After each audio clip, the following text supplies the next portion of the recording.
আসসালামু আলাইকুম প্রিয় শিক্ষার্থী বন্ধুরা, আশা করি সবাই ভালো আছো। আমি রৈখিক বীজগণিত ম্যাট্রিক্স অধ্যায়ে এই পর্বে আমি তোমাদের একটি গুরুত্বপূর্ণ ম্যাথ নিয়ে হাজির হয়েছি। একটি ম্যাট্রিক্স দেওয়া আছে, ওই ম্যাট্রিক্সটি অর্থগোনাল ম্যাট্রিক্স কিনা বা সমকৌণিক ম্যাট্রিক্স কিনা তা যাচাই করব। ওকে, তো শুরুতে আমরা লিখে নিব যে দেওয়া আছে সমাধান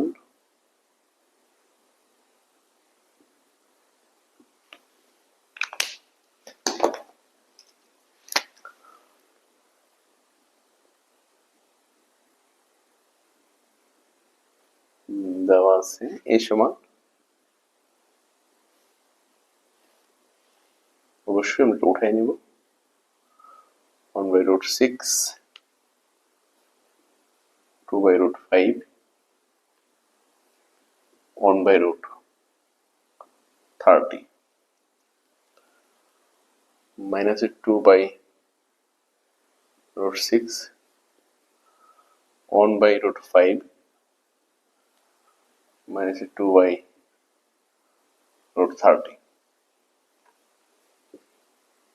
1/√6, 0,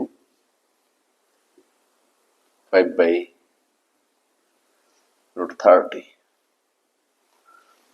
এইটুকু দেওয়া আছে। তো আমাদেরকে বলছে ম্যাট্রিক্সটি অর্থগোনাল কিনা যাচাই করো। তো আমরা লিখবো যে ম্যাট্রিক্সটি অর্থগোনাল হবে যদি ম্যাট্রিক্সটি অর্থগোনাল বা সমকৌণিক লিখতে পারো, অর্থগোনাল হবে যদি a into at is equal to I হয়। জি, আমি এটা ব্যাখ্যা দিচ্ছি। তাহলে শুরুতে আগে তোমাকে শিখতে হবে যে অর্থগোনাল ম্যাট্রিক্স কাকে বলে। আমি সংজ্ঞাটা বলতেছি, কোন ম্যাট্রিক্সের রূপান্তরিত ম্যাট্রিক্স দ্বারা উক্ত ম্যাট্রিক্সকে গুণ করলে, কথাটা আমি আবার বলি, কোন ম্যাট্রিক্সের রূপান্তরিত ম্যাট্রিক্স দ্বারা উক্ত ম্যাট্রিক্সকে গুণ করলে গুণফল যদি একক ম্যাট্রিক্স হয় বা আইডেন্টিটি ম্যাট্রিক্স হয় তাকে অর্থগোনাল ম্যাট্রিক্স বলে। তো এ একটা ম্যাট্রিক্স, এ আর টি ট্রান্সপোজ যেটা রূপান্তরিত বলছি আমরা, এটা মূল ম্যাট্রিক্স, এর হচ্ছে তার রূপান্তরিত ম্যাট্রিক্স। তো এই মূল ম্যাট্রিক্সকে রূপান্তরিত ম্যাট্রিক্স দ্বারা গুণ করলে গুণফল কি হবে? আই হবে। আই মানে হচ্ছে আইডেন্টিটি, যেটা দ্বারা আমরা একক ম্যাট্রিক্সকে বুঝি। তো আমাদের কাজ হচ্ছে এখানে এটি বের করা এবং একে এটি দ্বারা গুণ করবো, দেখবো আই হয় কিনা। অর্থাৎ প্রথমে আমরা রূপান্তরিত ম্যাট্রিক্স বের করবো। কার রূপান্তরিত? এম ম্যাট্রিক্স এর রূপান্তরিত ম্যাট্রিক্স। তাহলে তোমাকে এখন শিখতে হবে রূপান্তরিত ম্যাট্রিক্স কাকে বলে। কোন ম্যাট্রিক্সের সারিকে কলামে অথবা কলামকে সারিতে রূপান্তর করলে তাকে রূপান্তরিত ম্যাট্রিক্স বলে। কোন ম্যাট্রিক্সের কলামকে সারিকে, কলামকে সারিতে অথবা সারিকে কলামে রূপান্তর করলে তাকে রূপান্তরিত ম্যাট্রিক্স বলে। তাহলে আমরা বের করে নিই। অতএব এটি এটি দিতে পারো অথবা এ প্রাইম দিতে পারো। রূপান্তরিত ম্যাট্রিক্সকে এটি দ্বারা প্রকাশ করা যায় অথবা এ প্রাইম দ্বারা প্রকাশ করা যায়। ট্রান্সপোজড রূপান্তরিত ম্যাট্রিক্স এর ইংরেজি। তাহলে আমরা যে কাজটা করবো, যেটা আমি বললাম যে কলাম সারি হয়ে যাবে অথবা সারি কলাম হয়ে যাবে, একই কথা। তাহলে আমরা যদি করতে চাই, এই প্রথম কলাম হবে প্রথম সারি, প্রথম কলাম প্রথম সারি, 1√6 minus 2√6, 1√6, এই প্রথম কলাম প্রথম সারি হলো। আর দ্বিতীয় কলাম দ্বিতীয় সারি হবে 2√5, 1√5, 0। তৃতীয় কলাম তৃতীয় সারি হবে 1√30, 2√30, 5√30। ঠিক আছে, এই হচ্ছে রূপান্তরিত ম্যাট্রিক্স। তো প্রথম কলাম প্রথম সারি, দ্বিতীয় কলাম দ্বিতীয় সারি, তৃতীয় কলাম তৃতীয় সারি হলো। এটা হচ্ছে রূপান্তরিত ম্যাট্রিক্স। এখন কথা হচ্ছে আমি একে এটি দ্বারা গুণ করব, এটি একে এটি দ্বারা গুণ করব, এই ম্যাট্রিক্স কে ম্যাট্রিক্স দ্বারা গুণ করব। গুণফল যদি একক ম্যাট্রিক্স হয় তাহলে আমরা অর্থপূর্ণ বলতে পারি। তো এখন লিখে নেব যে অতএব এ ইন্টু এটি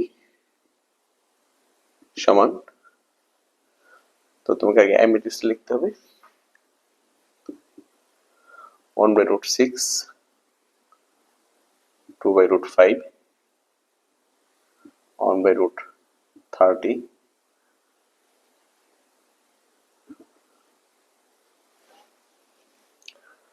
minus 2/√6,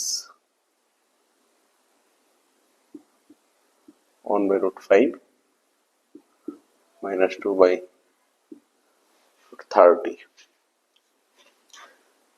1 by root 6, 0, 5 by root 30. ওকে, এর হচ্ছে এ।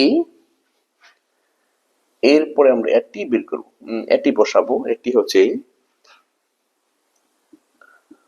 1 by root 6 minus 2 by root 6, 1 by root 6, 2 by root 5, 1 by root 5, 0, 1 by root 30, 2 by root 30, minus 5 by root 30. ব্যাস, এই হচ্ছে তোমার এ আর হচ্ছে এটি। তাহলে একে আমি কি দ্বারা গুণ করবো? এটি দ্বারা গুণ করবো। এখন গুণ করো। গুণ করলে যদি আমরা একক ম্যাট্রিক্স পাই তাহলে তাকে অর্থগোনাল ম্যাট্রিক্স বলা যাবে। এখন তোমরা ভাবতে পারো যে স্যার একক ম্যাট্রিক্সটা কি? কোন ম্যাট্রিক্সের যে ম্যাট্রিক্সের প্রধান কর্ণ প্রতিটি উপাদান একের সমান বা এগুলো শোনো, এটা মুছে ফেলি, এটা দরকার নেই আর। যে ম্যাট্রিক্সের প্রধান কর্ণের প্রতিটি উপাদান 1, বাকি উপাদান 0, এটাকে বলা হয় একক ম্যাট্রিক্স। এটা হচ্ছে একক ম্যাট্রিক্স। হ্যাঁ, এটা 2 into 2, যদি 3 into 3 হয়, প্রধান কর্ণ সব 1, বাকিগুলো সব কি 0। যে ম্যাট্রিক্সের প্রধান কর্ণের প্রতিটি উপাদান 1, এটা প্রধান কর্ণ, এবং বাকি উপাদানগুলো 0, তাকে একক ম্যাট্রিক্স বা আইডেন্টিটি ম্যাট্রিক্স বলে বা অভেদ ম্যাট্রিক্স বলে। একক, আইডেন্টিটি, অভেদ এগুলো সব একই কথা। ওকে, তাহলে এবার আমরা গুণ করি, দেখি কি আসে।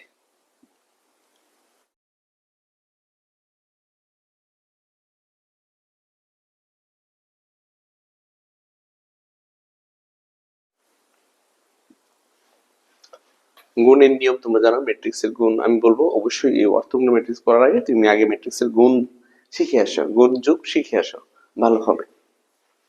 এই সারিগুলো দিয়ে আমি একটা কলামকে গুণ করে নিব। তাহলে এই প্রথম সারি দিয়ে আমি প্রথম কলামকে গুণ করে নিব, দ্বিতীয় সারি দিয়ে প্রথম কলামকে গুণ করব, তৃতীয় সারি দিয়ে প্রথম কলামকে গুণ করব। ঠিক আছে? প্রথম সারি দিয়ে প্রথম কলামকে, দ্বিতীয় সারি দিয়ে প্রথম কলামকে, তৃতীয় সারি দিয়ে প্রথম কলামকে, অর্থাৎ এই তিনটা সারি দিয়ে আমি একটা কলামকে গুণ করে নেব। তিনটা সারি দিয়ে আমি একটা কলামকে গুণ করে নেব, এটা আমি সংকেত দিয়ে দিলাম। প্রথম সারি, দ্বিতীয় সারি, তৃতীয় সারি, তিনটা সারি দিয়ে এই একটা কলামকে গুণ করে নেব। প্রয়োজনে এটা স্কেল দিয়ে বা ক্যালকুলেটর দিয়ে বা প্রশ্ন দিয়ে এটা ধরে রাখো, যেটা নাই মনে করো। হ্যাঁ, এটা নাই মনে করো, নাই, এই হিসাবটা করবা। তাহলে বলো, এখানে সারির প্রথম উপাদান, কলামের প্রথম উপাদান, তাহলে 1। আর আমরা যেহেতু ভগ্নাংশ আছে, ভগ্নাংশ ক্ষেত্রে হরে হরে গুণ হয়, লবে লবে গুণ হয়, অর্থাৎ উপরে উপরে গুণ হয়, নিচে নিচে গুণ হয়। যেমন এ বি সি ডি, এটাকে আমরা লিখতে পারি কি এ সি বি ডি, এইভাবে লেখা যায়। ঠিক আছে, আমরা এইভাবে গুণটা করে নিব। উপরে উপরে গুণ হবে, নিচে নিচে গুণ হবে। তাহলে এই 1 by root 6 দ্বারা 1 by root 6 কে এক উপরে করলে এক, নিচে root 6 আছে দুইটা, তো root 6 যদি দুইটা হয় তাহলে স্কয়ার রুট স্কয়ার কাটা শুধু 6 থাকে। আর ম্যাট্রিক্সের গুণের নিয়মে যে সারিতে একাধিক উপাদান থাকবে আর মাঝখানে প্লাস দেওয়া লাগে, প্লাস। এবার এই দ্বিতীয় উপাদান, এখানে দ্বিতীয় উপাদান, ঠিক আছে? এখানে এই দ্বিতীয় উপাদান, এখানে এই দ্বিতীয় উপাদান।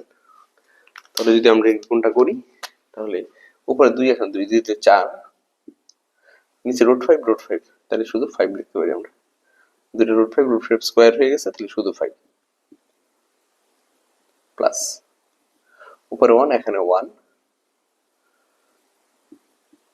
ঠিক আছে? তো 1 1 1, নিচে 30 30, তাহলে আমরা এখানে √30 দিতে পারি। ও সরি, √30 তো বাতিল হয়ে যাবে, 30 বাতিল হয়ে যাবে, শুধু 30 হবে, কারণ দুইটা রুটে তো বাতিল হয়ে যাবে। ঠিক আছে?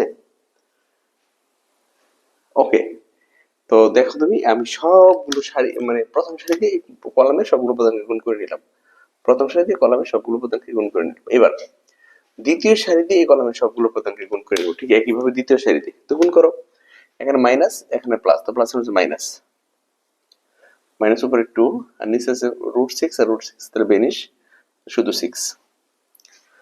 তারপর এখানে 1, এখানে হচ্ছে 2, যোগ করলে উপরে হবে 2 আর নিচে 5 এখানে 5 তাহলে শুধু 5 √5 বেনিশ হয়ে গেছে শুধু 5। আচ্ছা এই হচ্ছে মাইনাস, আচ্ছা প্লাস, তো মাইনাস 2 আর এখানে হচ্ছে 2 আর নিচে হবে শুধু 30, নিচে হবে কি শুধু 30। ঠিক আছে, এরপরে যাও তৃতীয় সারিতে এই কলামটা কি। তো তৃতীয় সারিতে যদি আমি এই কলামটাকে গুণ করি তাহলে উপরে হচ্ছে 1 এখানে 1 তো 1 নিচে √6 তাহলে শুধু 6, 0 দ্বারা গুণ করলে সেটা 0ই হয়,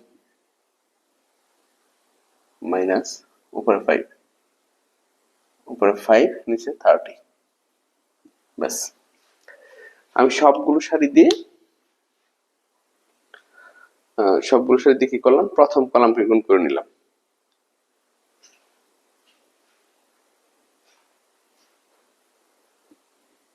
আবার একইভাবে এই সবগুলো সারি দিয়ে আমি দ্বিতীয় কলামকে গুণ করে নেব। এই যে কলামটাকে গুণ করে নিব, প্রথম সারি দিয়ে, দ্বিতীয় সারি দিয়ে, তৃতীয় সারি দিয়ে, তিনটা সারি দিয়ে প্রথম কলামটাকে গুণ করে নিব। দুটো সাইডে এখানে একটু ব্র্যাকেট দিয়ে নিতে পারো, ব্যাস।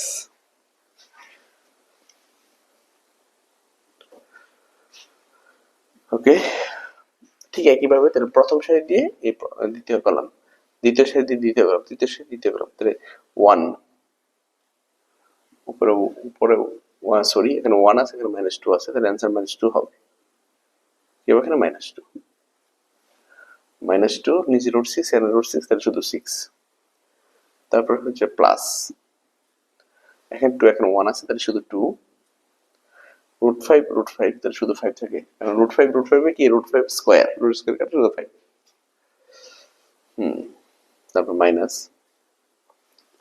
এখানে 1 এখানে 2 তাহলে -2, 30 √30 যেহেতু দুইটা রুট বেনিশ হয়ে যাবে। ঠিক দ্বিতীয় সারিতে এই কলামটাকে আবার গুণ করব, দ্বিতীয় সারি দ্বিতীয় কলামকে গুণ করব, গুণ যদি করি উপরে -2 এখানে -2 মাইনাস আছে প্লাস 2 2 4 প্লাস এর পর √6 এ বেনিশ শুধু 6,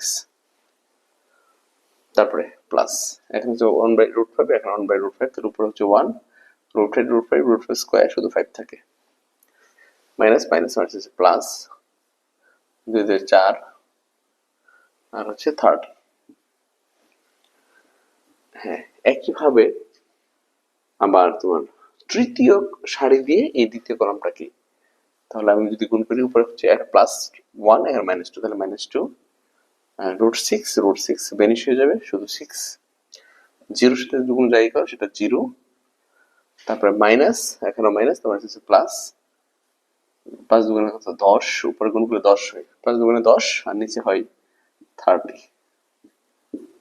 ব্যাস, এইগুলো তোমার সবগুলো সারি দিয়ে আমি দ্বিতীয় কলামকে গুণ করলাম।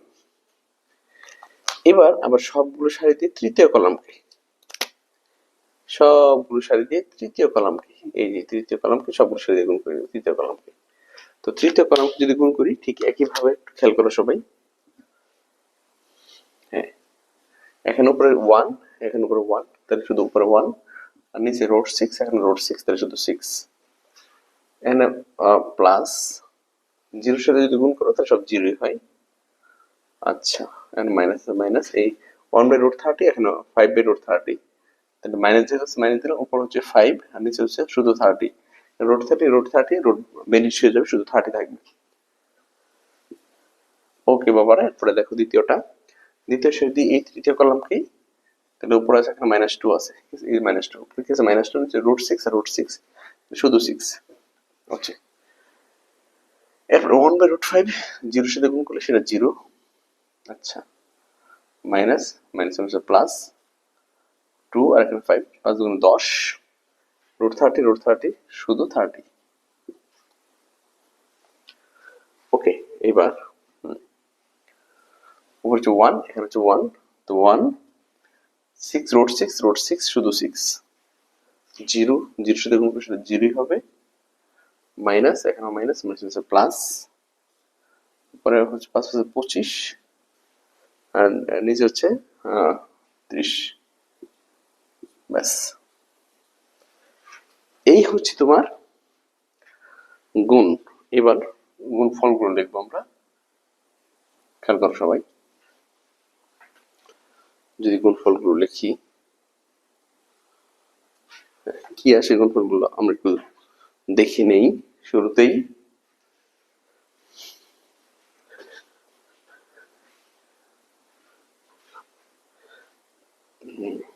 এখানে যদি লসাগু করো তাহলে উপর কাজ করি আমরা, উপর দেখে যাই ধরবে না ভালো করে।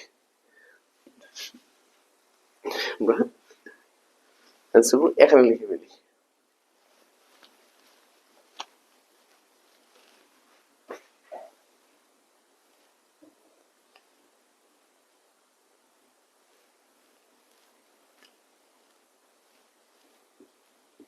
খেয়াল করো সবাই, আমি যদি নিচে লসাগু নেই 30, তো 6 দিয়ে যদি আমি 30 কে ভাগ করি তাহলে 5 হয়। 5 দিয়ে উপরে গুণ করলে 1 গুণ করলে সেটা 5ই হয়।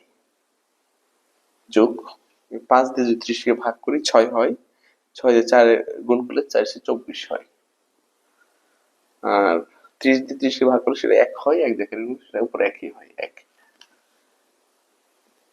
ঠিক আছে, আমি যদি দ্বিতীয়টা যাই 30 লসাগু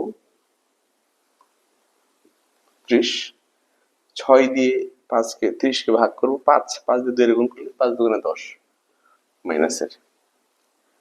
আর 5 দিয়ে ভাগ করব 30 কে 6 আসবে, 6 দিয়ে 2 6 দুগুণে 12, এটা অবশ্য প্লাসের। আর হচ্ছে মাইনাসের 2। হ্যাঁ, আমি তৃতীয়টা যদি যাই 30 লসাগু নিলাম, 5 দিয়ে 6 দিয়ে 30 কে ভাগ করলে সেটা 5 হয়, 5 কে 5, আর শূন্য তো বাদ দিয়ে দিলাম, মাইনাস শূন্য হিসাব করতে হবে, শূন্যটা এমনি বাতিল, শুধু 5 থাকে। ব্যাস, এই গেল তোমার প্রথম সারি। এবার দ্বিতীয় সারিতে যাও। 30, আমি 6 দিয়ে 30 কে ভাগ করব 5, 5 দিয়ে 2 গুণ করলে 5 গুণে 10, 5 দিয়ে 30 কে ভাগ করব 6, 6 দিয়ে 2 গুণ করব 6 দুগুণে 12, 30 দিয়ে 30 কে ভাগ করলে 1, এখানে থাকে হচ্ছে -2। 30, 6 দিয়ে 30 কে ভাগ করলে 5, 5 দিয়ে 4 গুণ করলে 4 5 20, তারপর হচ্ছে 5 দিয়ে 30 কে ভাগ করলে 6, 30 দিয়ে 30 কে ভাগ করলে 1, 1 দিয়ে 4 গুণ করলে সেটা 4। 30, 6 দিয়ে 30 কে ভাগ 5, 5 দিয়ে 2 গুণ করলে 5 দুগুণে 10 -10। জিরো দেওয়ার দরকার নেই, প্লাস এখানে 10ই থাকে। 30 দিয়ে 30 কে ভাগ করলে 1 হয়, 1 দিয়ে 10 গুণ করলে সেটা 10ই হয়।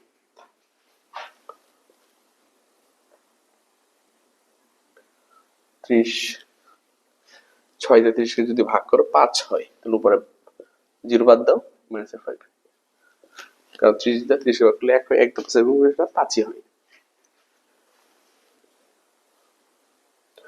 30, 6 দিয়ে 30 যদি ভাগ করো 5, 5 দুগুণে 10 মাইনাসে, আর থাকে প্লাসের 10। 30 দিয়ে 30 ভাগ করলে 1 হয়, 1 দিয়ে 10 গুণ করলে সেটা 10ই হয়। 30, 6 দিয়ে যদি ভাগ করো 30 কে 5 হয়, আর এখানে 30 দিয়ে ভাগ করলে 1 হয়, 1 দিয়ে 25 গুণ করলে 25 হয়। ওকে, এবারে হিসাব করে দেখো কি আসে।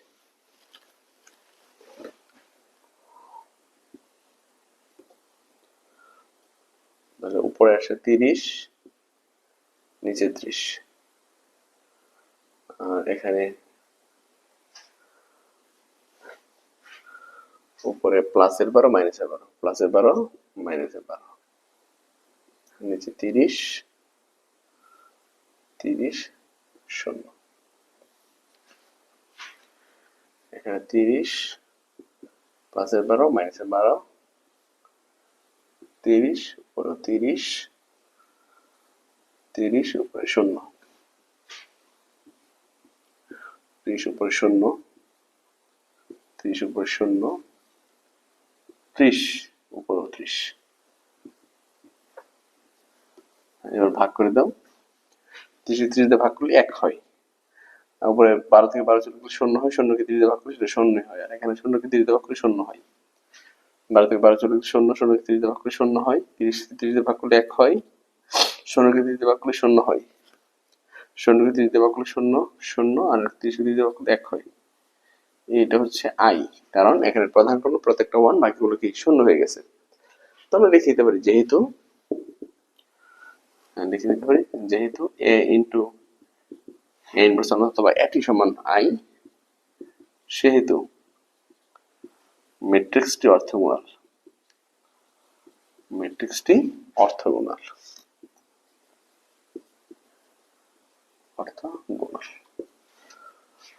ওকে, আশা করি সবাই খুব ভালো করে বুঝতে পেরেছো। আমার ক্লাস যদি ভালো লাগে তুমি তোমার বন্ধু বান্ধব সবাইকে অনলাইন ক্লাসের বিষয়ে শেয়ার করো। ভালো থাকো, সুস্থ থাকো। আসসালামু আলাইকুম।